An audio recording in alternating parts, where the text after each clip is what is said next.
Donc, on va parler des crises de la biodiversité. Alors, quand on va à l'école, on apprend qu'il y a 4 types d'éruptions volcaniques ordinaires. Des cônes de scorie, ça crachote, ça pétote et tout ça. Des coulées de lave, des dômes de lave et des nuées ardentes. Alors, toutes ces petites photos que j'ai mises là, ça n'agit que localement sur la biosphère, on va voir ça. Et au cours de l'heure et quart, on va passer de petites éruptions, comme celle que vous avez en photo, à des giga-éruptions qui influencent énormément la biosphère. Alors, comme je suis géologue, je vais vous montrer quand même pas mal de photos de géologie. Donc, les petites éruptions, c'est ça, c'est de la lave assez fluide, riche en gaz, ça fait des petites explosions, ça monte, c'est joli, ça retombe, ça fait un tas de cailloux. Bon, là, vous avez souvent l'éruption qui est notée, ça, c'est l'Anak Krakatoa, en 2009. Alors, une fois que l'éruption est finie, il reste un cône de scorie. Alors, l'éruption de ce volcan, c'est le Paricutin au Mexique, qui a eu lieu en 1942. D'ailleurs, cette éruption est sortie, c'est un volcan de novo. En 1940, il n'y avait rien ici, une forêt, des champs. Et en 6 mois, ce volcan est né. Et ça, cette photo a été prise en 2003. La végétation n'a pas encore eu le temps de recoloniser. Alors, si vous prenez un cône de scorie plus vieux, c'est un cône de scorie qui est en Ardèche, c'est qu'on appelle la coupe des Acs. Après 80 000 ans de repos, eh bien, voilà ce que devient un cône de scorie. Alors, est-ce que ça fait des dégâts à la biodiversité ou à l'humanité? Localement, oui. Par exemple, là, c'est l'éruption du Capelinos en 1958. Voici le village de Capelinos. Le village a été évacué. Et heureusement, parce que, voilà, ça c'est une photo que j'ai prise 30 ans après l'éruption, en 86, mais il y a eu 0 mort. Les villageois ont évacué les populations, les poules, les canards, les oies et tout ça. Et personne n'est mort, mais le village est devenu assez peu habitable. Voici une maison, voici une autre maison, là, une copine sur le toit. Et 30 ans plus tard, la végétation commence à revenir, on voit déjà des... Donc la biosphère locale est perturbée, mais c'est seulement local. Et au bout de quelques années, disons dans un siècle ou deux, il n'y aura plus de traces. Alors deuxième type d'éruption, c'est les coulées de lave. Donc c'est de la lave qui sort par une fissure ou par un cratère. Là, c'est par un cratère. Est-ce que ça fait des dégâts? Alors là, c'est une éruption au Piton de la Fournaise, donc en France, en 2001. Eh bien, reprenons, vous voyez que là, la coulée de lave sort par un cratère. Je reprends mon volcan, la coupe des Acs, que je vous ai montré tout à l'heure. Avec un œil de géologue, vous voyez forcément le volcan, le cratère et la coulée de lave qui sort. Alors là, un petit problème, c'est qu'il y a 300 ans, 400 ans, le volcan, c'était ça. Alors, avec l'imagination des dessinateurs de l'époque, mais ça, c'est un dessin qui date de 1778, où on voit la coulée, on voit des orques basaltiques dans la rivière, je peux vous garantir, ils y sont, j'y suis allé, mais c'est dans les bois. Mais à l'époque, c'était agro-pastoralisé, toute la région de l'Ardèche, et il y avait une certaine biodiversité, parce qu'il y avait des vaches, des cochons, tout ça, et depuis, grosso modo, 1950, avec le recul de l'agriculture de montagne, avec les écologistes qui interdisent qu'on coupe un arbre, avec les lois européennes qui interdisent qu'on subventionne un éleveur de chèvres, eh bien, on ne coupe pas les arbres, il n'y a plus de chèvres, et on ne voit plus rien. Alors, le parc régional de l'Ardèche voudrait bien qu'il y ait des volcans qui viennent voir ces volcans, mais quand on y va, il n'y a pas grand-chose à voir. Donc là, ça pose un petit problème que je soumets à votre sagacité. Donc, des volcans avec des coulées, est-ce que ça fait des dégâts à la biodiversité? Alors souvent, le volcan lui-même, il n'est pas très riche en biodiversité, il est même assez stérile, et il n'y a pas de dégâts à la biodiversité quand on a des petites coulées qui restent sur place. Ça, c'est des photos prises en 83. Mais alors, parfois, la coulée est plus grande. Par exemple, elle arrive en forêt. Ça, c'est la coulée du Pu-Ho-Ho à Hawaï en 2001. Et là, évidemment, quand une coulée de lave arrive en forêt, il y a des dégâts à la biodiversité. Ça, c'est la Réunion. Il est évident que les animaux non mobiles et les végétaux qui étaient par là, ils ont eu chaud aux miches et ils sont morts. Alors, comme je vous montre quelques végétaux ou animaux qui ont souffert d'une coulée. Là, c'est une coulée de 1974 à Hawaï. Là, c'est la limite, la coulée, elle est là. Les arbres, donc 30 ans plus tard, comment il y a des arbres qui commencent à pousser, mais on va regarder ici, on voit 2 espèces de trous bizarres. Et si on regarde ces trous bizarres, avec mon célèbre couteau, eh bien, en fait, ces trous bizarres, c'est qu'il y avait un arbre ici qui s'est fait entourer par la lave, et on voit donc une espèce de fossile, le fantôme de l'arbre. Et un jour, en me promenant à Hawaï, toujours mon célèbre couteau, sur une coulée de lave qui date de 90, j'ai vu ce trou-là, que j'ai vu là, comme ça, et j'ai été très perplexe. J'ai dit, mais qu'est-ce que c'est que ce truc-là? Je vous le donne en mille, il devait y avoir pas loin un arbre avec des fruits, comme ça. Et ces fruits sont tombés dans la lave, ça a fait ils sont à moitié enfoncés, ça donne ça. J'ai mis du temps à comprendre ce que c'était que ce truc-là, je vous assure. C'est 2 jours après, quand j'ai vu ça, que j'ai dit, mais bon sang, c'est bien sûr. Alors, en général, il n'y a pas beaucoup de dégâts pour les animaux mobiles, parce que le front d'une coulée, ça avance lentement. Mais parfois, il y a des circonstances où une coulée va très vite.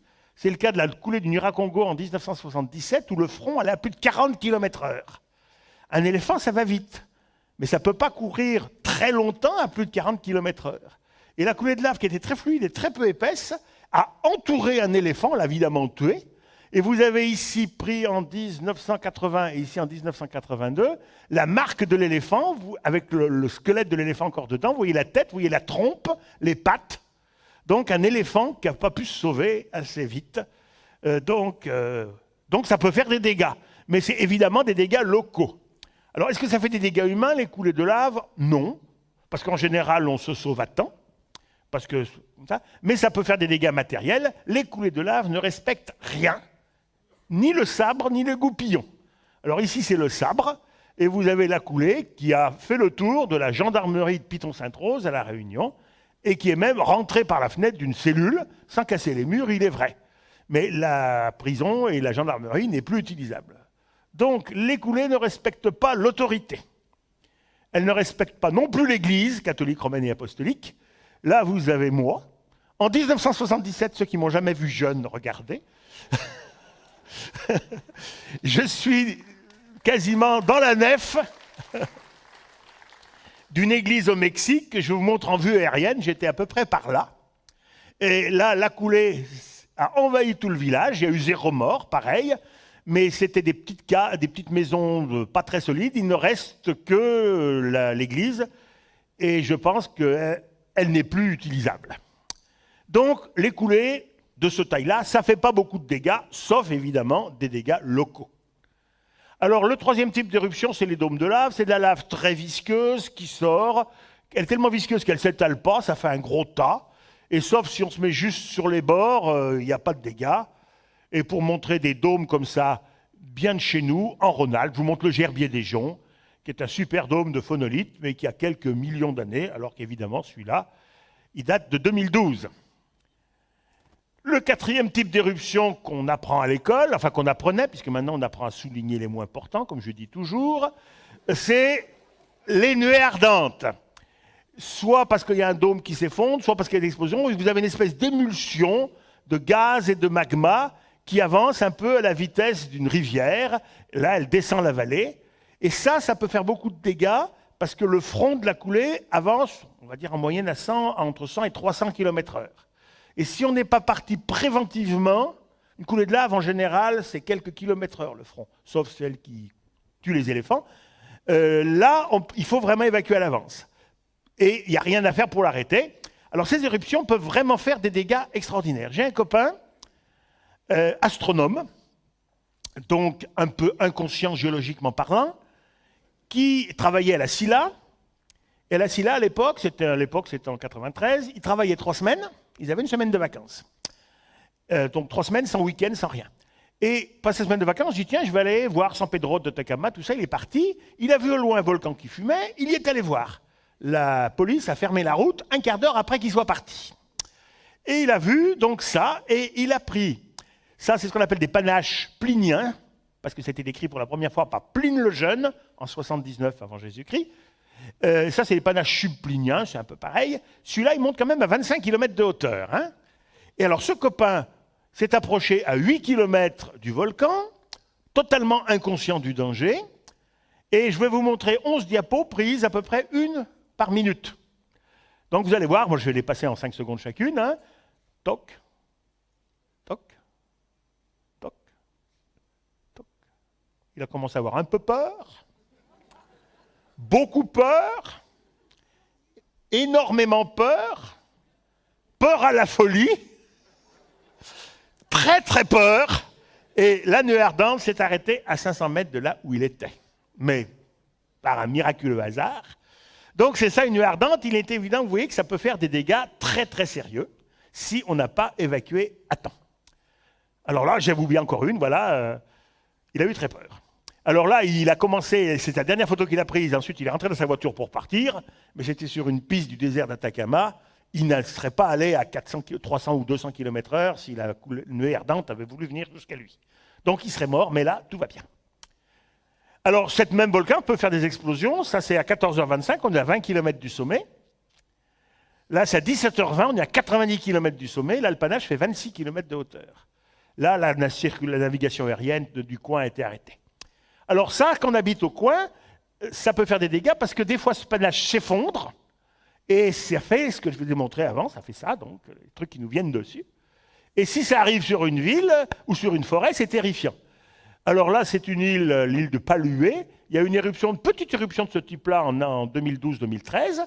Ça, c'est l'île vue de satellite avant l'éruption. Ça, c'est l'île après l'éruption. Il y a le quart de l'île, à peu près, qui est complètement dévastée. Et voici, donc là, c'est une photo qui a été prise en avril, l'éruption était finie. La limite entre l'endroit recouvert par la nuée ardente, vous voyez ce qui reste de la forêt, et l'endroit à peu près indemne. Alors, les habitants avaient été évacués, tout va très bien. Si ça arrive sur une ville, ben voilà ce qui reste de la ville. Ça, c'est Montserrat aux Antilles ex-anglaises, en 1995. Il n'y a quasiment pas eu de mort parce que les habitants sont partis. Il y en a quelques-uns qui ont refusé de partir. Et ben voilà, ils sont morts et enterrés. À Pompéi, il y en a beaucoup moins qui sont partis. Et il y en a beaucoup qui sont restés. Et on les voit encore, donc ils sont célèbres pour l'éternité. Je ne sais pas si vous savez, quand on voit toujours ça à Pompéi, on se demande, mais qu'est-ce que c'est que ces espèces de corps-là? Comment on les a trouvés? Quand on a fait les fouilles à Pompéi, grosso modo au XIXe siècle, pour simplifier, en fouillant pour dégager les maisons, ils ont trouvé des trous. Ils se sont aperçus que ces trous avaient des formes humaines, voire canines. Alors à partir de ce moment-là, à chaque fois qu'ils trouvaient un trou, ils dégageaient juste le sommet et ils coulaient du plâtre liquide dans le trou. Ils attendaient 24 heures, et ensuite ils dégageaient les cendres volcaniques, et il restait le moulage en plâtre du bonhomme ou du chien, comme on a vu tout à l'heure, un moulage d'un fruit ou d'un arbre. Alors, est-ce que ça fait des dégâts à la biosphère? Oui, mais localement. Si vous habitez dans un rayon enfin pas très loin du volcan, Montserrat devait être à 10 km du volcan, voilà ce qui reste de Montserrat, donc la biosphère du coin est morte. Si vous allez à la Guadeloupe, qui est à 60 km, les dégâts sont très minimes, bon, ça permet d'écrire sur les voitures, mais la biosphère n'est influencée que très localement. Alors, une conséquence des éruptions, ce dernier type d'éruption, là, les explosions explosives, où on éjecte des milliards de mètres cubes en pas longtemps, donc vous avez un réservoir magmatique, je ne vous dis pas d'où vient le magma, ces éruptions très explosives la vident en très peu de temps. En 3-4 jours, le réservoir est vidé. Et en général, ça se traduit en surface par un effondrement qu'on appelle des calderas. Et autant les nuages de cendres, ça se disperse, les calderas se dispersent beaucoup moins, donc ça fait des témoins qu'on peut retrouver dans le passé. Alors au XXe siècle, la plus grande éruption de ce type, éruption explosive, celle du Pinatubo, Philippines, 91, a quand même projeté 10 milliards de mètres cubes, ça fait 10 kilomètres cubes de roche en quelques jours, 4-5 jours. Et alors personne n'allait voir ce qui se passait au volcan. Quand l'éruption était finie, à la place du volcan, on a vu un grand trou de 2,5 km de diamètre. C'est cet effondrement dû à la vidange du réservoir qu'on appelle une caldeira. Alors là, il y a eu une évacuation, mais insuffisante, parce que les volcanologues n'ont pas su prédire la taille extraordinaire de l'éruption. Il y a eu au moins 1000 et quelques morts. L'armée américaine a dû plier devant le Pinatubo. Il y avait une base aérienne pas très loin, et ils ont dû l'évacuer, et voilà. Donc même l'armée américaine plie devant les volcans. Alors, cette éruption du Pinatubo, la plus grande du XXe siècle, nous permet de mettre le doigt sur la façon dont, éventuellement, des éruptions de grande taille vont pouvoir influencer la biodiversité via le climat. Biodiversité mondiale via le climat mondial. C'est que cette éruption du Pinatubo, qui a eu lieu au printemps 1991, a émis dans l'atmosphère des poussières, beaucoup de poussières, qui font de l'ombre, et énormément d'acide sulfureux, de SO2, qui s'oxydent en SO3, qui avec l'eau de l'atmosphère font des gouttelettes, des aérosols d'acide sulfurique.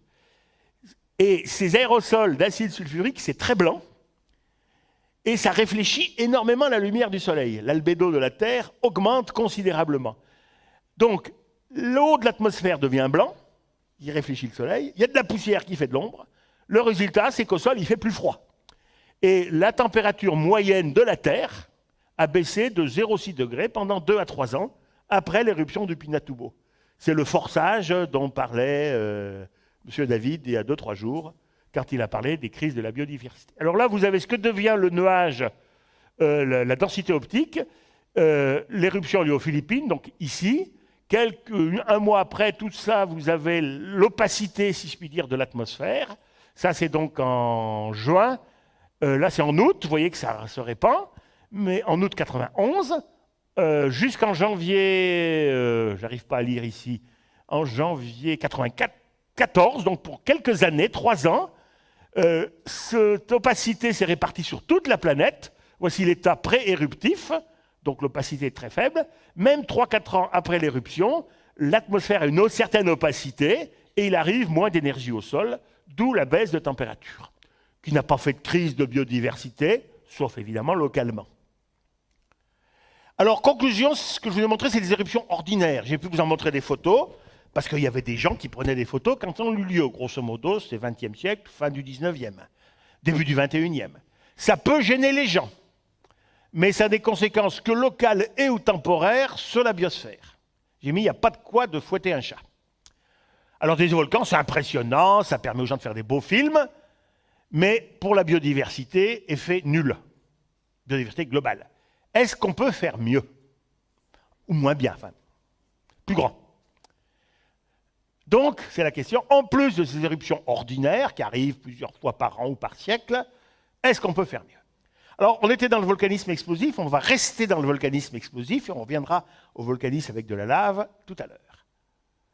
Alors, je vous ai parlé de caldeira, c'est cet effondrement, et ça se remarque bien. Une caldeira, c'est assez long à disparaître, et on peut voir plein de super caldeiras. Par exemple, celle-là est trop belle, elle est chez nous en Europe, aux Açores, donc c'est Portugal. Elle fait quand même 6 km de diamètre, elle a 22 000 ans, elle a dû expulser une centaine de kilomètres cubes de roches, c'est-à-dire 10 fois le Pinatubo. Donc les perturbations ont dû être plus grandes. Elle est vraiment très belle parce qu'après que la caldeira soit faite, le volcanisme a continué. Il y a des petits volcans qui sont sortis dans le trou. Le grand trou est en train de se faire combler par les petits volcans. Alors, c'est tellement grand que si on va sur le bord, là c'est une vue Google Earth, si on va par exemple ici, ce qu'on va faire, on voit la moitié de la caldeira, mais on ne voit pas l'autre moitié. Donc voici, si vous ne connaissez pas les Açores, c'est pour les balades un pays extraordinaire, quasiment peu pollué par les touristes. Il faut dire qu'il fait souvent très mauvais, parce que l'anticyclone des Açores n'est rarement sur les Açores. Donc vous avez ce paysage extraordinaire. Et ces grands lacs, alors il y en a d'autres dans les calderas, ont impressionné les gens qui ont voulu y voir ces îles des Açores, le sommet émergé de l'Atlantide. Donc là où on a détruit l'Atlantide, a détruit une civilisation minoenne.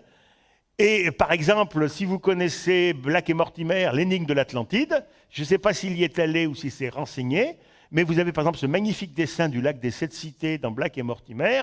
Quand on va à peu près au même endroit, vous voyez à quoi on peut passer ses vacances, hein, on peut refaire les mêmes photos. Donc, une belle éruption, mais c'est quand même pas ça qui va faire des grosses perturbations. Encore plus gros, moins visible parce qu'elle est plus vieille, 760 000 ans, la caldeira de Long Valley, qui fait 30 km de diamètre. Elle a dû éjecter 1000 km3 de cendres, c'est-à-dire 100 fois le Pinatubo. Alors là, qu'est-ce que ça fait? C'est assez terrifiant, là, mettons qu'on soit à 300-400 km du volcan, tout ça a été déposé en quelques jours. Ça, c'est un monsieur qui vous donne l'échelle. Et cette couche-là a été déposée en une explosion, pendant moins d'1 heure. Inutile de vous dire que là, ça perturbe la biodiversité sur local, mais sur un grand local. Alors là, vous avez une carte, le volcan est là, avec l'épaisseur estimée, parce que c'est quand même vieux, à San Francisco. San Francisco aurait été recouvert d'à peu près 5 cm de cendres, quand même, et alors qu'on est quand même assez loin du volcan. Alors ce genre de volcan explosif qui éjecte plus que 1000 km3 de cendres, on appelle ça des supervolcans. 1000, c'est un peu la limite un peu arbitraire, hein. Donc plus de 1000 ou plus de 1000 km de cendres, on appelle ça un supervolcan. Alors ça, c'est très à la mode, il y a plein de films catastrophes. Le plus célèbre des supervolcans, c'est Yellowstone, qui donc est aux États-Unis, à la limite du Wyoming, de l'Idaho, du Dakota, ou choses comme ça. Je ne sais plus, non, c'est pas le Dakota, mais c'est pas grave. Il a un certain nombre d'éruptions qui recouvrent une épaisseur significative de cendres à une grande part des États-Unis. Par exemple, à 1,3 million d'années, ça a recouvert ça. À 2,1 millions d'années, ça a couvert ça.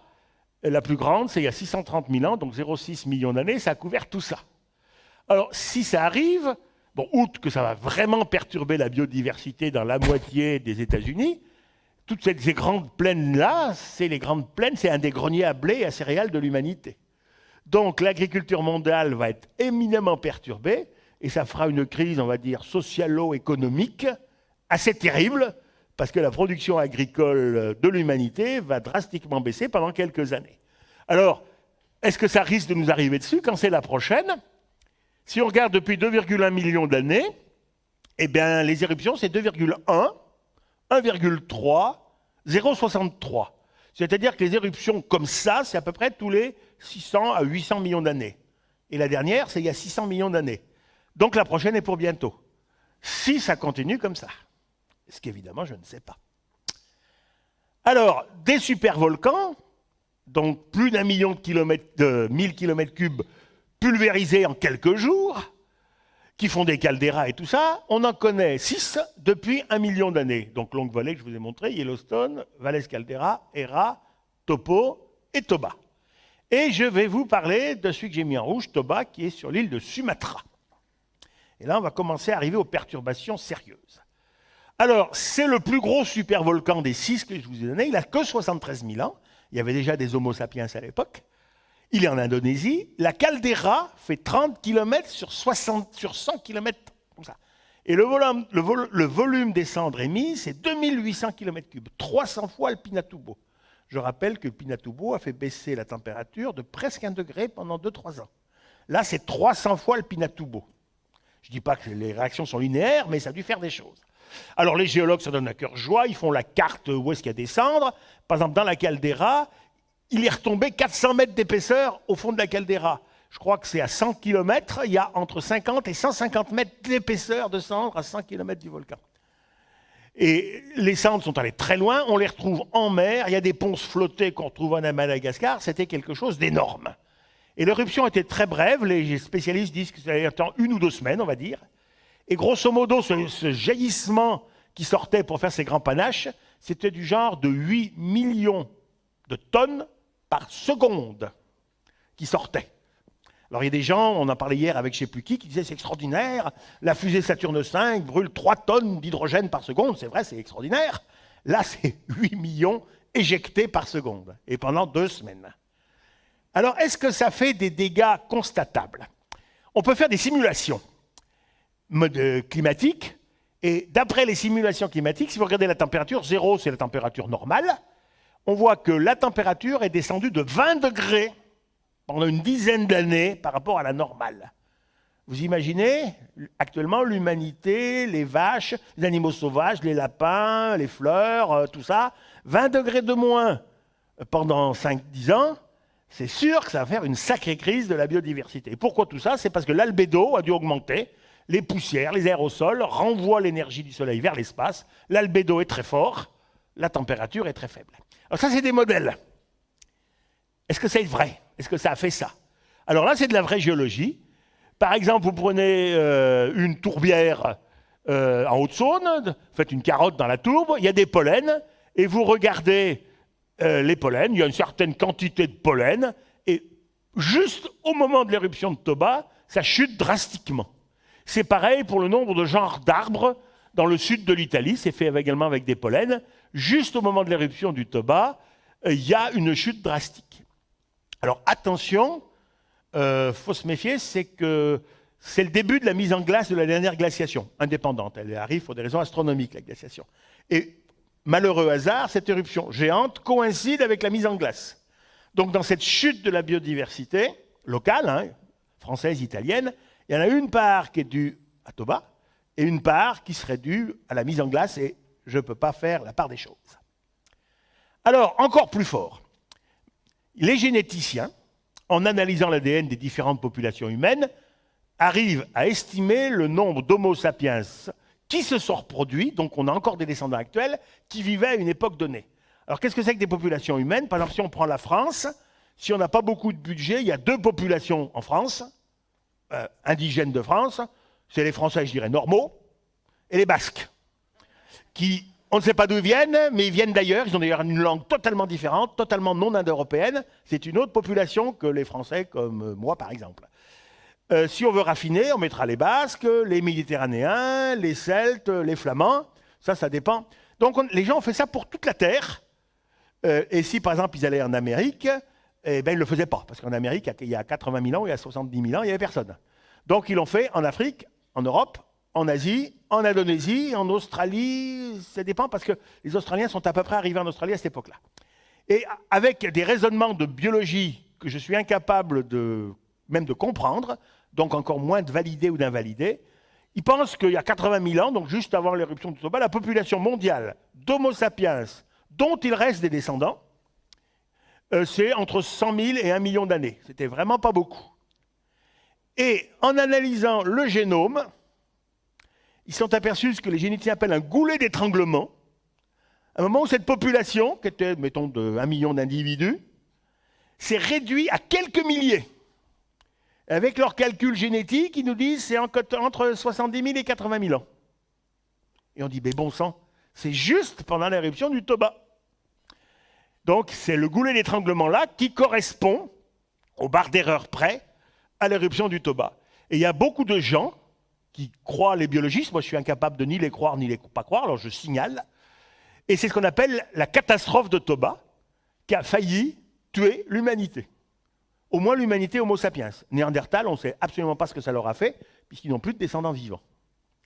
Alors il y a quelques années, on avait fait un scénario c'était pas en double, on était en triple, en quadruple, en quintuple, sur les possibilités de fin du monde.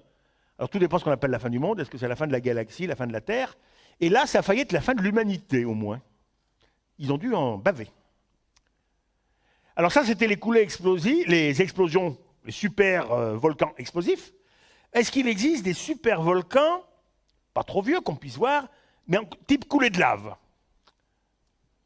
Alors, de la géologie bien de chez nous, vous allez à côté de Montélimar, dans la région qu'on appelle le plateau des Coirons, vous avez un village qui est très joli, Mirabel, qui est là. Et vous voyez qu'il y a une espèce de plateau, là, qui est perché au sommet d'une colline, sommet plat, hop, hop. Violaine Sauter dirait que c'est une mesa. Elle nous l'a dit d'ailleurs.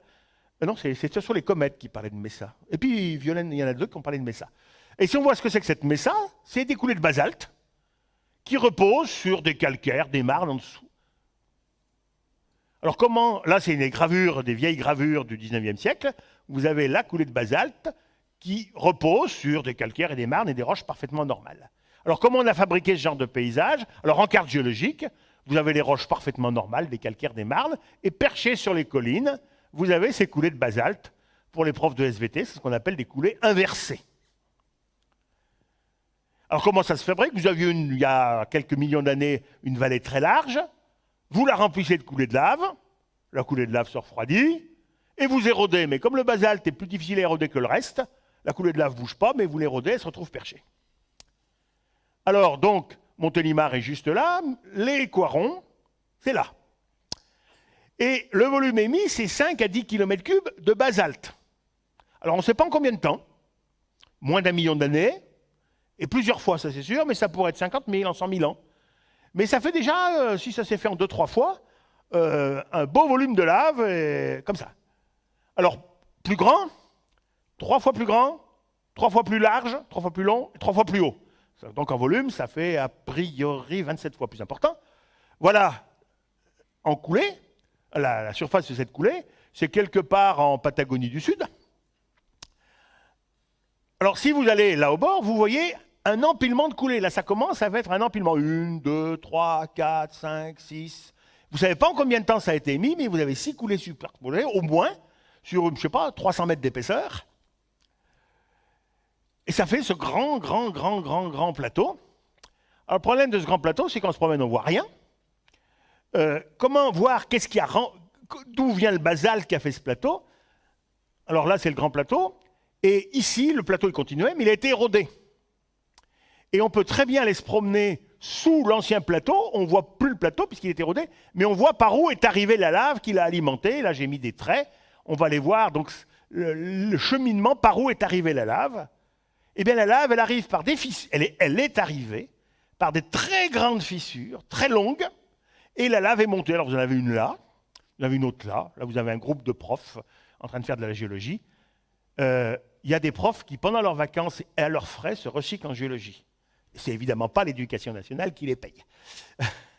Donc, voilà ce mur de lave qui comme ça, qu'on peut suivre sur des kilomètres. Et en fait, ça montre qu'avant le volcanisme, on avait un plateau qui était comme ça. Puis, par des grandes fissures que je n'ai pas bien su dessiner, il y a de la lave qui est sortie. Ça fait plein de volcans alignés. Donc, c'était plein de fissures alignées. Puis, là, je passe en 2 dimensions. Ça s'est arrêté, ça a refroidi.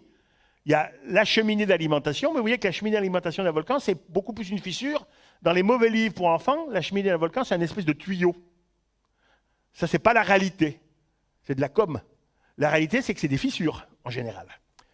Et si vous érodez, vous enlevez tout ce qui est en haut, il reste que ce qui reste, et c'est les dikes, qu'on appelle ça des dikes, que je vous ai montré, entre parenthèses, dike, qui est un mot qui est dans le dictionnaire, et qui est un très beau mot pour le Scrabble, puisque D-Y-K-E, ça fait plein de points. Alors, en fait, ce grand plateau a été mis par des centaines de dikes, dont je vous en ai montré quelques-uns, et on est vraiment loin de l'image d'Épinal. Alors, si vous allez dans les Coirons, par exemple, parce que vous allez visiter la grotte Chauvet, c'est pas très loin, vous voyez également, par endroits où vous êtes sous le plateau, et vous voyez l'érosion l'enlever, vous voyez ces filons d'alimentation. Donc, c'est des éruptions sérieuses qui ont fourni entre 5 et 300 km3. Si je prends mes 2 exemples, les Coirons, la valeur basse des Coirons, et la Meseta del Lago Buenos Aires, la valeur haute pour la Meseta del Lago Buenos Aires. Est-ce qu'on a assisté historiquement à des éruptions qui ont produit entre 5 et 300 km3 de lave? Et si oui, qu'est-ce que ça a fait? Alors, il y en a une qui a fait ça, qui a produit 14 km3 de lave en Islande. Et on sait en combien de temps? En 7 mois. Parce qu'il y avait des gens, c'est entre le 8 juin 1783 et le 7 février 1784. Alors là, vous avez la coulée unie, enfin, l'éruption du Laki, et là, vous avez les Coirons à la même échelle. Hein. Vous voyez la différence. Et c'est en Islande. Alors, à quoi ça ressemble? On peut regarder à quoi ça ressemble ici, et par où c'est sorti, à quoi ça ressemble. Alors, quand on se promène sur les coulées de lave, elles sont complètement colonisées par des lichens. Là, vous avez quelqu'un qui vous donne l'échelle, hein, il y a un monsieur. Des kilomètres carrés de cailloux recouverts de lichens. Ça, c'est la coulée de base. Et de là, la source de la coulée, c'est ça. Sur 27 km de long, vous avez une fissure unique, avec 115 petits cônes qui sont sortis. Et l'éruption, évidemment, en 1783, il n'y avait pas de photo, mais personne n'est allé voir l'éruption de près et n'a fait de dessin. Peut-être certains ont voulu essayer, mais ils sont morts. On n'a aucun dessin. Mais ça devait ressembler un peu à ça comme éruption. Ça, c'est l'éruption du Krafla en 1884, c'est en Islande aussi. C'est un modèle réduit du Laki, puisqu'il est sorti 0,1 km3 de lave, en fait avec un débit 10 fois plus faible pendant 20 fois moins longtemps qu'au Laki. Mais en gros, ça devait ressembler à ça. Est-ce que le Laki, qui est la plus grosse éruption de lave, a fait des choses? Alors ça a été assez terrible. C'est la plus importante éruption de lave au point de vue nombre de morts. De lave, je ne parle pas d'explosion. Là, j'ai mis les chiffres qui sont sortis. Il y a 1/4 de la population d'Islande qui est morte. Et ils sont morts de quoi? Ils ne sont pas morts brûlés, parce qu'ils ne sont pas fous, ils sont partis. Ils sont morts de faim. Ils sont morts de faim, et en fait, les pêcheurs n'ont absolument pas été gémés. Tous les agriculteurs, qui étaient essentiellement des éleveurs, sont morts de faim, parce que 50% des bovins, 79% des moutons et 76% des chevaux sont morts. Alors à l'époque, c'était une vague colonie danoise, l'Islande, et le royaume du Danemark se foutait complètement de ces bouseux d'Islandais qui étaient en train de crever. Alors de quoi sont morts le bétail, donc les hommes? Alors ça, c'est les animaux domestiques. Évidemment, les animaux sauvages, a priori, ont dû faire pareil. Ils sont morts à cause du fluor et des cheveux de pelé. Alors le fluor, tout le monde sait ce que c'est un gaz qui est recraché par les volcans, c'est plutôt de l'acide fluorique que du fluor, qui se fixe dans les plantes, dans les feuilles, dans l'herbe, et qui est très toxique, et si une vache broute l'herbe, elle ne fait pas long feu. Ça c'est pour le fluor. Et les cheveux de pelé, qu'est-ce que c'est? Pelé, c'est la déesse du feu à Hawaï. Alors voici une touffe de cheveux de pelé, ramassés à Hawaï, justement, là vous avez une pièce de 20 € qui vous donne l'échelle, c'est des fils de lave, tout fin, souvent avec une petite goutte au bout. Et vous voyez la taille, c'est tout petit, ça tombe dans l'herbe, sur les feuilles, et vous imaginez une vache, ou un élan, ou un renne brouteur qui mange de l'herbe avec ça, eh bien, il meurt de perforation ou d'irritation du tube digestif. Fluor plus cheveux de pelé, c'est terrible pour la biodiversité, là où il y a le fluor et les cheveux de pelé qui rentrent. Alors, je vous montre, parce que j'aime bien faire des petites allusions grivoises dans mes conférences, un cheveu de pelé comme ça, pris au microscope électronique à balayage. Il fait 4 microns de long, donc il n'y a pas de quoi fantasmer, mais la forme, quand même, n'est pas mal. Alors, où est-ce que j'ai ramassé mes cheveux de pelé? C'était à Hawaï. C'était sur une vieille coulée de lave qui était ici, qui avait 30 ans. Là, il y avait le puits O'o qui était en éruption. Alors, quand j'y étais, il était tout gentil, mais il y a on voit un peu de fumée. Les alizés vont dans cette direction-là, et vent, poussière, cendre vont du puits O'o par là, donc ça retombe par ici. Et quand le puits O'o a une bonne éruption, voilà ce que ça fait. Hein? Vous avez des fontaines de lave qui jaillissent, de la lave très fluide, qui est emportée par le vent s'il y a du vent, et les petites gouttes de lave sont étirées par le vent, et vont se redéposer plus tard, égard aux vaches qui les broutent. Alors voici la coulée où je les ai ramassés, c'est une coulée de 30 ans, les fougères commencent à repousser, et les cheveux de pelé, on les voit dans les anfractuosités à l'abri du vent. Donc entre les brins d'herbe, ça serait terrible, là vous avez mon couteau, et là vous avez, on voit pas, on va grossir ce coin-là, et vous avez, tout ça c'est des cheveux de pelé. Donc une vache qui aurait envie de brouter, oh la belle fougère bien tendre, là hop, avec un coup de langue, ben, le lendemain, elle est morte. Alors ça, c'est les incidents locaux en Islande, mais c'est la première fois dans l'humanité qu'on a fait une relation entre une grosse éruption volcanique et des anomalies climatiques. Et les deux personnes qui ont mieux détaillé et décrit les choses, détaillé, c'est Mourgue de Montredon, qui était un noble de français, et Benjamin Franklin, dont la photo est sur tous les billets de 100 $, enfin la photo, le portrait de tous les billets de 100 $, qui a fait la relation entre cette éruption d'Islande et des variations climatiques qu'on a observées.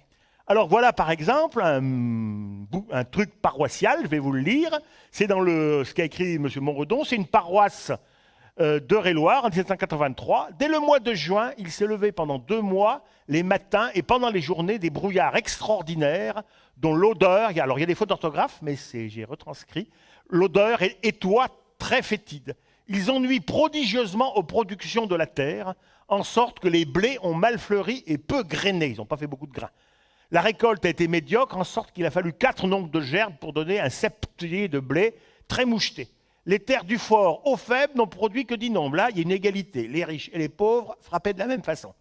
La vendange a été aussi médiocre chaque quartier de vigne n'a pas donné plus d'un poinçon. Je ne sais pas ce que ça correspond à un poinçon. Le froid s'est fait sentir dès la fin d'octobre et a toujours été en augmentant. Le 10 décembre, les grandes gelées ont commencé et n'ont fini qu'au 10 février 1784. Pendant tout ce temps, je vous rappelle qu'on est en Eure-et-Loire, c'est la douceur angevine quasiment. Pendant tout ce temps, la terre a été couverte de neige qui tombait presque tous les jours et se sont augmentées jusqu'à couvrir la terre de 2 pieds généralement. Et dans les endroits où le vent l'Amont-Soleil s'est trouvé jusqu'à 5 pieds d'élévation. Et ça, c'est un texte de monsieur le curé du village qui s'appelait Pétion. Et donc, partout en Europe et aux États-Unis, il y a eu des chroniques de ce genre-là. Et Benjamin Franklin a proposé que ce soit le laquis qui fait ça. Alors, en statistique, là, c'est des archives paroissiales en Angleterre et en France. Ça, c'est les mois, vous avez mai, juin, juillet, etc. Vous avez un pic de mortalité en juin, juillet, août. L'été qui a suivi, c'est les odeurs fétides avec des odeurs de soufre. Les vieux, les asthmatiques, les nouveautés fragiles. Il y a eu une bonne mortalité pendant 2-3 mois, donc un peu partout en Europe, pareil aux États-Unis. Et alors, ça, c'est les statistiques de température d'été. Donc vous avez la normale, ça aussi. L'été 83 était très chaud. c'est l'été de l'éruption. Et ensuite, pendant 10 ans, on a eu des hivers en dessous de la normale. Il y avait de temps en temps, il y a des hivers en dessous de la normale. Je dirais que la moitié des hivers sont en dessous de la normale et la moitié des hivers sont au-dessus de la normale. Quand un météorologue nous dit on est en dessous des normales saisonnières, il devrait au moins dire moyenne, ou je ne sais pas quoi. Donc on est toujours en dessous, c'est rare qu'on soit juste à la normale. Là, 10 hivers de suite, il y a eu vraiment d'hivers froids. Et 2 étés, juste après l'été très chaud, on a eu vraiment des étés très pourris. Alors, hiver très froid, été pourri, c'est abominable pour les récoltes. Et rappelez-vous la phrase qu'on a dit à Marie-Antoinette quelques années plus tard, « Majesté, ils n'ont plus de pain, mais alors qu'on leur donne de la brioche ». C'était montrer l'intelligence de certains dirigeants. Beaucoup de gens accusent le Laki, avec ces perturbations météorologiques qui ont duré quelques années, d'être une des causes de la Révolution française. Là encore, ce n'est pas la biodiversité, mais bon, les nobles français ont failli être éteints. Hein. Heureusement, il y en a qui sont partis, et Marie-Antoinette en particulier y est passée. Alors, on a pu modéliser les effets climatiques que ça a pu donner, et là, je vous donne la répartition de l'aérosol du Laki. Donc, fin juin 1900, l'Europe a été plus touchée que les États-Unis au début, et ensuite, la circulation atmosphérique a vraiment pollué, perturbé la luminosité, le climat de tout l'hémisphère nord. L'hémisphère sud est resté à peu près indemne.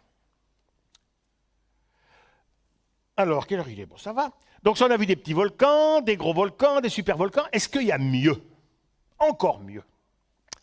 Eh bien, il y a les trappes, qu'on pourrait appeler des hypervolcans, mais c'est que de la lave. Alors, vous allez aimer, sauf si vous êtes un dinosaure. Alors, les trappes, je m'occupe que des trappes de plus de 300 millions d'années. Ceux qui sont plus vieux, on les connaît moins bien. C'est d'énormes surfaces recouvertes, qui ont été recouvertes à l'époque, maintenant ça peut être érodé, de coulées de lave. Et vous voyez la taille que ça recouvre. Rappelez-vous la surface de la France, là, et regardez ce qu'on appelle le camp, ça fait 10 fois la France en surface. Donc c'est ça, des camps.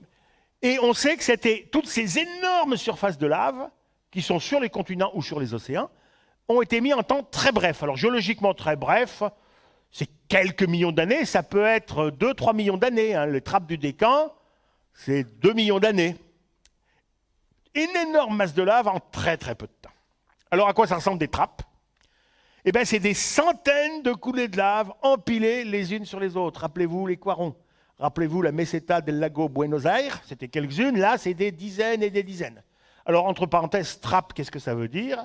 Ça veut dire escalier en suédois, parce qu'il y a des choses comme ça dans des îles Féroé et des choses comme ça qui sont des possessions scandinaves. Alors les deux plus connus des trappes dans l'éducation nationale, c'est le Décan, que vous avez ici, en Inde donc, et les trappes de Sibérie, que vous avez ici, pareil. Par exemple, les trappes de Sibérie, c'est à peu près 3 fois la surface de la France, couverte, sur 1 à 4 km d'épaisseur. Imaginez, vous empilez 4 km d'épaisseur sur 3 à 4 fois la surface de la France. Le plus volumineux, mais bien caché des trappes, c'est Otong Java. Ça n'a rien à voir avec l'île de Java qui est là, c'est dans le Pacifique. Il est sous l'eau, donc on ne le voit pas, il faut faire de la bonne géologie pour le voir, et il a émis 20 à 50 millions de kilomètres cubes de lave. Rappelez-vous, le Pinatubo, c'était 10 kilomètres cubes de lave. 20 à 50 millions de kilomètres cubes de lave. Si on mettait ça sur la France, ça ferait de 40 à 100 kilomètres d'épaisseur de basalte. J'ai mis pourvu que ça n'arrive pas demain en France. Si j'arrive chez les autres, ce n'est pas grave, mais chez nous, quand même. Alors, souvent, on ne les voit plus, ces trappes, parce qu'ils ont été érodés. Mais on voit les cheminées d'alimentation, c'est pour ça que je vous ai montré les cheminées d'alimentation. Et par exemple, il y a une province magmatique géante, qui est dans l'Afrique du Sud, au Zimbabwe et tout ça. Il n'y a presque plus de coulées, mais vous voyez les dikes, tous ces traits verts, bleus, rouges, jaunes, c'est des dikes. Et voici un dike que j'ai donc photographié en Afrique du Sud. Alors celui-là, je le montre parce qu'il est très très mince, comme ça. Mais on le suit sur des kilomètres, si on veut. Alors, la province magmatique la plus grande, c'est ce qu'on appelle la province de l'Atlantique Nord, centrale plutôt, CAMP en anglais, Central Atlantic Magmatic Province. Si on remet les continents dans la position qu'ils avaient à l'époque, elle va de la Bolivie à la Bretagne. Comme elle est en France, c'est sans doute pour ça que l'éducation nationale n'en parle pas. Elle préfère parler de ce qui est exotique.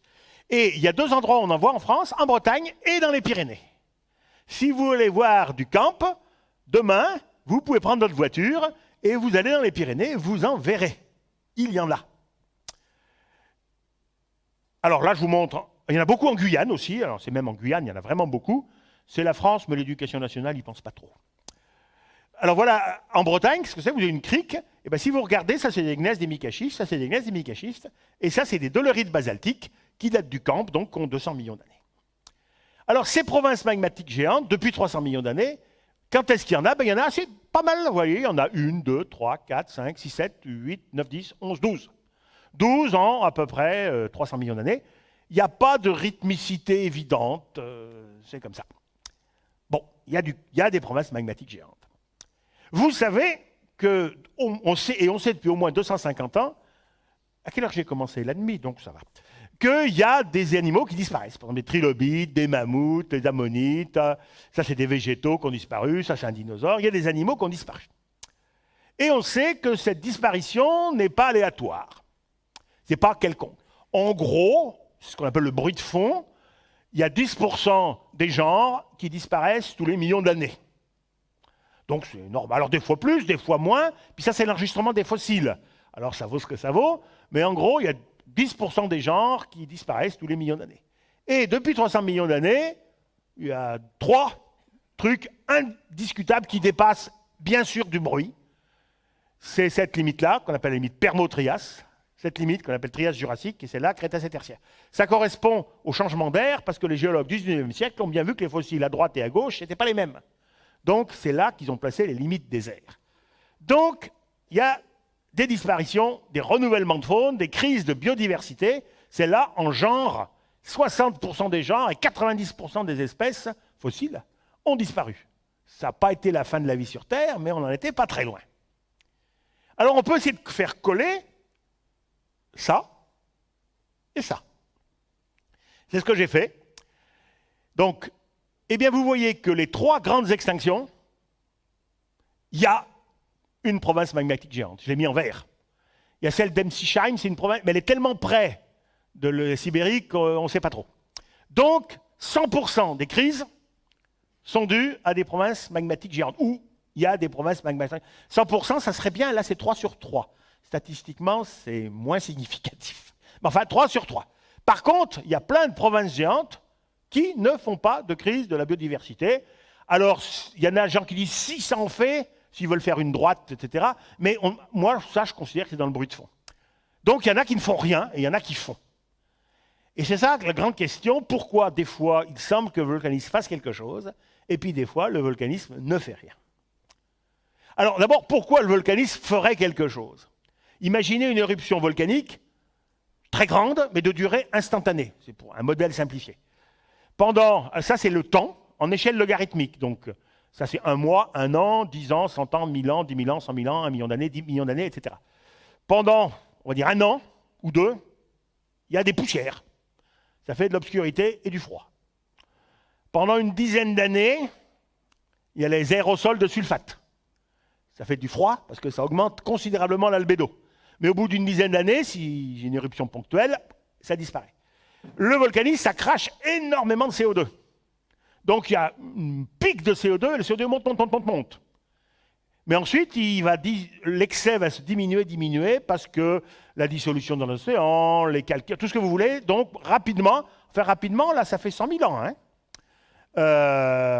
ça va diminuer. Ensuite, il se passe ce qu'on nous a appris tout à l'heure pour ceux qui y étaient, c'est l'interaction entre le silicate et le CO2. Il y a refroidissement global parce que quand on sort du basalte, on sort des silicates de calcium et ça pompe le CO2. On va voir une transparente tout à l'heure. Et puis en plus, il peut y avoir des pluies acides, ça c'est pas bon pour la végétation terrestre. Mais si on regarde simplement la température, ça fait un coup de froid qui domine, mais qui ne dure pas longtemps, 10 ans, 20 ans. Ça fait un coup de chaud, qui est moins important que le coup de froid, mais qui prend le dessus quand le coup de froid diminue, la température monte. Pendant 10 000 ans, 100 000 ans. Et après, c'est la baisse du CO2 à cause de ces basaltes qui va refaire un coup de froid. Lui, qui va durer des millions et des millions d'années. Donc vous avez des successions de chaud-froid, et ça, c'est pas bon pour la biosphère. Alors, vous avez donc les volcans, ça fait des trucs climatiques terribles. Et puis, il y a des causes indirectes, donc, qui peuvent aller en chaîne. On peut déstabiliser les strates, on peut faire des tas de choses. Mais la grande question, c'est quand même pourquoi il y a des éruptions volcaniques qui font des crises de biodiversité et pourquoi pas? Pourquoi d'autres pas? Alors là, ici, j'ai mis le volume entre les petites, qui font un demi-million de kilomètres cubes, et la très grosse, au Tonga, j'ai mis 50 km3. Donc là, une rupture. Et là, j'ai mis le nombre en pourcentage d'extinction de genre, sachant qu'autour de 10%, c'est le bruit de fond. Alors, le géant du genre, au Tonga, ne fait rien. Kerguelen ne fait rien. Caraïbes ne fait rien. On peut se demander pourquoi. Le point commun de ces trucs-là, c'est qu'ils sont sous l'eau. C'est des éruptions sous-marines et ça n'a pas d'effet notable enregistré par la biosphère. Ensuite, il y a les vertes. Alors les vertes, on peut dire que c'est trop petit pour avoir un effet notable s'ils sont tout seuls. Ceux-là, il y avait qu'eux, ça n'a rien fait. Mais alors, qu'est-ce qu'il y a eu pour que ceux-là, qui ne sont pas plus grands, fassent quelque chose? Alors on peut chercher. Là, le volcanisme de l'Atlantique central, ce n'est pas le plus volumineux. Mais c'est celui qui occupe la plus grande surface. Ça va de la Bretagne à la Bolivie. Si je mets donc la surface occupée par ça à l'époque, ça va donc de la France à la Bolivie. Et vous voyez que c'est juste à l'équateur. Donc ça perturbe les deux hémisphères à la fois. Si vous êtes dans un hémisphère, ça perturbe qu'un hémisphère. Là, ça perturbe les deux hémisphères à la fois. Donc ça, peut-être que c'est parce que c'est le plus grand en surface et parce qu'il est à cheval sur deux hémisphères. C'est une hypothèse. Là, je l'ai mis. Tout ce que je vais vous dire, c'est très sujet à débat. C'est vraiment de la science en route que je fais. Alors, celui-là, alors là, tout le monde le sait, les trappes du Décan, une énorme météorite est à peu près tombée au plein milieu, pendant le million d'années où les volcans sortaient, juste au milieu, il y a la grosse météorite qui est tombée. C'est évidemment indépendant, ce n'est pas les volcans qui ont attiré la météorite, et ce n'est pas la météorite qui a fait les volcans, puisqu'ils avaient commencé avant. Mais l'un dans l'autre, ça fait la crise où on a tué tous les dinosaures, sauf les oiseaux. Et il reste les deux autres, qui sont presque contemporains. Ils sont loin, il y en a un qui est en Chine et l'autre en Sibérie, mais ils sont presque contemporains. Qu'est-ce qu'ils ont de spéciaux, ces deux-là? Alors, comme chacun sait, il n'y a pas que la taille qui compte. Dans notre cas, il y a aussi, voire surtout, l'interaction du magma avec les roches qu'il traverse pour venir du bas et qu'il recouvre. Donc, quand il y a des volcans, vous avez les dikes comme ça, mais vous avez ce que j'appelle des cils, j'aurais pu vous en montrer, et vous avez de la lave qui s'insinue entre les couches, surtout si les roches sont bien stratifiées. Et par exemple, dans les trappes de Sibérie, il y a plein de cils, les couches du coin ont été entrelardées. Il n'y a pas ça dans le Décan, parce que dans le Décan, c'était un vieux bouclier de granit. Or, le basalte, ça émet des poussières, du soufre, du gaz carbonique, mais il n'y a pas beaucoup. Vous prenez au maximum 1 kg de soufre, ça contient, 10 grammes de soufre. 1 kg de basalte, ça ne contient pas beaucoup, 1%. Donc, du CO2, ça contient à peu près 1% aussi. Donc, le basalte, il a beau cracher tout son soufre et tout son CO2, ça ne fera pas grand-chose. Mais si votre basalte traverse et cuit des roches comme des évaporites, des sulfates, des gypses, tiens, ou du sel, ça va cracher du SO2. Il y a 47% en masse de SO2 dans du gypse. Si vous chauffez ce gypse à 5 ou 600 degrés, tout le SO2 va partir. Si vous chauffez des calcaires et de l'OMI, il y a 3 à 48% de CO2 dans du calcaire et de l'OMI. Si vous chauffez, tout ça va partir. Hydrocarbures et charbon, vous allez cracher si vous chauffez du méthane, du CO2 et de l'hydrogène sulfuré. Or, dans nos trappes-là, les trappes chinois contiennent beaucoup de dolomies et ceux de Sibérie contiennent des calcaires, des dolomies, des gypses, du sel et du charbon. Donc, ce volcanisme énorme qui a traversé tout ça, ça fait un cocktail potentiellement mortel qui, sans doute, a vraiment participé à la plus grande crise de la biosphère. Alors, il y a d'autres choses. Ensuite, quand vous avez perturbé, si vous mettez beaucoup d'H2S, vous changez l'oxydation, mais la cause initiale qui a peut-être déclenché des causes secondaires, ça serait ça. Enfin, c'est ce que disent les spécialistes, enfin, certains spécialistes aujourd'hui. Mais la vie, comme Phénix, renaît de ses cendres. Alors, tout le monde sait qu'après la crise Permo-Trias, les gymnospermes, c'est-à-dire les sapins, les araucariens, ont explosé. Il y en avait avant, mais après, il y en a eu beaucoup plus. Après la crise Crétacé-Tertiaire, tout le monde sait que les mammifères qui existaient déjà ont explosé, parce que les dinosaures sont partis, sauf les oiseaux. Mais il y a vachement mieux que ces petits machins qu'on raconte. Figurez-vous, alors si j'ai le temps, oui, il me reste un petit quart d'heure, ça va, qu'il y a à peu près 750 000 ans, la Terre a été complètement recouverte de glace. Alors les données, c'est parce que quand on se promène, on voit des moraines, on voit ce qu'on appelle des dropstones, ça c'est très joli.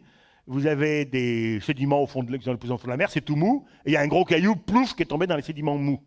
Comment faire tomber un gros caillou dans un sédiment mou au milieu de la mer? La seule solution, c'est qu'il y a un iceberg qui passe, qui contient plein de cailloux, qui fondent, et le caillou tombe. Donc il y a plein d'indications géologiques qu'il y avait des glaciers. Et les glaciers, il y en avait partout. Alors ça, c'est les glaciers, les endroits où on trouve ces marques avec les continents dans la position qu'ils ont aujourd'hui. Mais si on met les continents dans la position qu'ils avaient à l'époque, il y a également des glaciers partout, des glaciers ou des icebergs, même à l'équateur. Donc, voilà. Et systématiquement, ces dépôts glaciaires sont recouverts de calcaire. C'est très étonnant, de carbonate en général, calcaire et dolomie. Et c'est systématique. Il n'y a jamais autre chose par-dessus ces dépôts calcaires. Ça, c'est les données. Alors, avec ces données, les gens ont dit, bon, ben, c'est très simple, la Terre qui était normale, tout d'un coup, est devenue complètement glacée. C'est ce qu'on appelle les épisodes boule de neige, snowballer en français. Il y en a 3, 750 millions d'années. Là, tout le monde est d'accord à 95% que toute la Terre était gelée. Les 2 autres après, il y a des gens qui disent peut-être pas tout gelé, peut-être qu'il restait des petits trucs, mais enfin, c'était quand même très sévère. Qu'est-ce qui a pu provoquer ça? Eh bien, figurez-vous que les continents, ils passent leur temps à se balader. En ce moment, ils sont assez dispersés. Il y a 250 millions d'années, ils étaient tous ensemble. Il y a 500 millions d'années, ils étaient dispersés. Mais il y a 800 millions d'années, ils étaient tous ensemble, par hasard. C'est ce qu'on appelle la Rodinia, c'est-à-dire la patrie en russe. Et vous avez donc un espèce de continent unique, peut-être avec des caps, là, comme ça. Et il y a eu des trappes colossaux qui se sont mis en place là-dessus. Mais plus gros, au moins de la taille de Tonga Java, et pas qu'un. Plein de trappes en moins de 20 millions d'années. Et par hasard, la majorité de ces trappes étaient au milieu des continents. Alors le milieu des continents, si je résume, c'est plus sec que la périphérie des continents. La périphérie des continents, au bord de la mer, il pleut. L'Alsace, c'est plus humide, moins humide que la Bretagne, sans vouloir insulter les Bretons.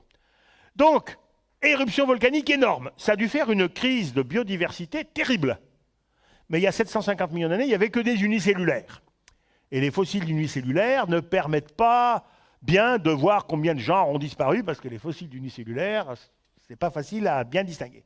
Donc il y a certainement eu une crise, alors tout le monde parle des 5 crises majeures, en voilà une 6e. Mais on n'en parle pas parce qu'elle est très mal documentée de données. Et puis ces continents qui étaient tous rassemblés, vers 750 millions d'années, cette Rodinia se disloque. Et il se trouve que la majorité de nos grands trappes qui étaient au milieu, donc en climat a priori sec, se trouvent en bord de mer, sauf celui-là, donc en climat humide. Donc en bord de mer, il pleut, et ces basaltes sont la proie de l'altération. Or, je l'ai dit en 2 mots, on verra mieux demain ceux qui viennent au fil rouge, l'altération des basaltes libère beaucoup de calcium. Ce calcium fixe le CO2 pour faire du calcaire. Donc, sur le long terme, j'ai dit 10 millions d'années, 100 millions d'années après, ces machins-là pompent le CO2, et si le CO2 baisse, il fait moins chaud, et etc., etc. Et le phénomène peut s'emballer, parce que si les glaciers deviennent très très importants, ça c'est l'effet albédo qui fait, la Terre blanche renvoie toute l'énergie vers le Soleil, et l'effet albédo prend le dessus, et la Terre est entièrement glacée. Et donc ça c'est une autre crise de la biodiversité. Ce qui n'était pas mort il y a 800 millions d'années à cause des volcans, ils ont dû vraiment bien mourir il y a 750 millions d'années à cause que la Terre est devenue une boule de glace. Donc là, ça fait déjà, vous avez 7 grandes crises. Avec sans doute bien peu de survivants. Il y en a eu au moins un, puisque la vie est repartie après. Alors la question, c'est comment on est ressorti de cette crise. Parce qu'une Terre blanche, n'importe quel physicien, et il y en a dans la salle, vous dira qu'une Terre blanche réfléchit toute l'énergie du Soleil, donc ne peut pas se réchauffer. Un physicien qui fait ses modèles, sans savoir, et c'est ce que font les mauvais physiciens, ils font des modèles sans connaître les à côté, il va dire une Terre blanche, c'est pour l'éternité. Eh bien, ce n'est pas vrai, la preuve, nous sommes là. Demain, je vous parlerai du cycle du carbone. C'est les échanges entre tous les endroits de la Terre où il y a du carbone. À la fois le charbon, le gaz carbonique, les forêts, le manque, tout. Il y a plein d'échanges. Et si vous voulez comprendre les variations climatiques, il faut connaître tout ça. Je peux vous garantir que certaines ministresses ne connaissent pas tout ça, ce qui ne les empêche pas de parler. Et dans tout ça, quand la Terre est gelée, quasiment toutes ces flèches sont arrêtées. Par exemple, là, il y a la photosynthèse. Il n'y a presque plus de photosynthèse quand tout est gelé. Il doit y avoir quelques algues sous-marines qui arrivent à photosynthétiser sous 10 mètres de glace. Ça existe, mais il n'y a pas grand-chose. Donc quasiment tout est gelé. Tout est arrêté. Il n'y a plus d'altération, il n'y a plus rien. Sauf le volcanisme, qui lui continue et qui lui crache du CO2 dans l'atmosphère. Mais ce CO2 ne peut même pas rentrer dans l'océan, il est gelé. Donc, ce CO2 monte, et à force de monter, l'effet de serre augmente, et malgré la blancheur de la Terre, il fait suffisamment chaud pour que ça dégèle. Alors quand ça dégèle, il y a un air extrêmement acide, plein de CO2 qui dégèle, ça altère les carbonates, et ça explique très bien la couche de calcaire qu'on trouve systématiquement au-dessus. Donc on est très content. Alors 580 millions d'années, qui est la fin de ces 3 glaciations qui se sont suivies, c'est une chose assez extraordinaire. Avant, pour simplifier, il n'y avait que des unicellulaires. Des bactéries, des archées, des eucaryotes unicellulaires, mais pour simplifier, il n'y avait pas de pluricellulaires. Les pluricellulaires apparaissent juste à la fin de cet épisode. C'est ce qu'on appelle pour les métazoaires la faune des Ediacara, qu'on retrouve un peu partout sur Terre, qu'il ne faut surtout pas confondre avec la faune de Burgess. Voici les fossiles de la faune des Ediacara. Vous voyez que c'est des animaux pluricellulaires. Et là, je pense que même Rose Emmanuel ne va pas nous dire que c'est des formes non biologiques. Enfin, je ne pense pas. Ça peut être gros, vous avez l'échelle, hein, ce n'est pas microscopique, c'est vraiment très gros. Et voilà à quoi devait ressembler le fond de la mer à la fin de ces glaciations, quand il y a eu la diversification des métazoaires. Alors, qu'est-ce qui a permis la diversification des métazoaires, qui existait peut-être avant? Il y a des indices que peut-être il y en a, mais en fossile, c'est très très rare. C'est comme les mammifères avant la crise catée. Il y en avait. Alors d'abord, il y a le volcanisme qui a fait le ménage. Ça a dû être une extinction. Et ensuite, il y a le volcanisme qui nous a fait sortir du réfrigérateur. Nous, êtres pluricellulaires. Et nous, êtres pluricellulaires, sans le volcanisme, on ne serait sans doute pas là, parce que la Terre serait sans doute encore un monde d'unicellulaires et de bactéries. Ça faisait 3,5 milliards d'années qu'ils étaient comme ça. Pourquoi voulez-vous qu'ils changent pour devenir des choses aussi compliquées que nous, les pluricellulaires? Si ça a changé, c'est sans doute, reparté, à cause du volcanisme qui a fait le ménage une première fois et qui nous a fait sortir du réfrigérateur une deuxième fois. Merci, le volcanisme. Alors, il faut conclure. Que conclure de tout ça? C'est qu'au bout de 4 milliards d'années d'évolution, la vie terrestre a produit des milliards de formes. Alors, il y a les milliards de formes vivantes qu'on connaît, et les plusieurs milliards de formes fossiles dont on ne connaît que epsilon%. Mais voici une espèce de vue de la variété de la vie. C'est pas que les bonhommes, la vie, c'est aussi les tiques, les méduses, les bactéries, les algues, les végétaux, c'est tout ça la vie. Comment est-ce qu'on en est arrivé là? Eh bien, il y a des raisons intrinsèquement biologiques. Je ne suis pas biologique, et je ne vais pas raconter qu'est-ce qui a pu se passer pour faire cette diversification.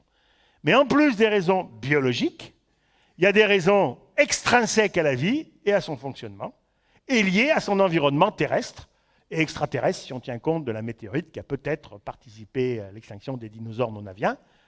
Et le volcanisme semble, au moins depuis 700 ou 800 millions d'années, un agent majeur, avec des effets négatifs. Ça a fait vraiment des hécatombes terribles, mais également des effets positifs par contre-coup, parce que comme ça a tué plein de gens, les petits rats chauds qui étaient là ont pu se développer à cause des niches écologiques libres. Alors, il ne faut pas oublier qu'en plus d'influencer l'évolution de la vie, le volcanisme a peut-être participé à son origine, mais ça, c'est une autre histoire dont je pourrais parler dans quelques années, dont d'ailleurs j'ai déjà parlé il y a quelques années ici. Donc, quand vous vous promènerez, par exemple, au hasard, dans les sentiers du Massif central, pour vous, en période de canicule, vous vous baignez dans ces petits torrents où vous avez des orques basaltiques, pour les géologues, des nodules de péridotite qui affleurent partout, eh bien, pensez à tout ça quand vous vous promènerez dans le Massif central. Sans volcanisme, nous, Homo sapiens, et même, on va dire, nous, pluricellulaires, on ne serait probablement pas là. Nous, mammifères, on ne serait probablement pas là. Merci, le volcanisme, et merci de votre attention.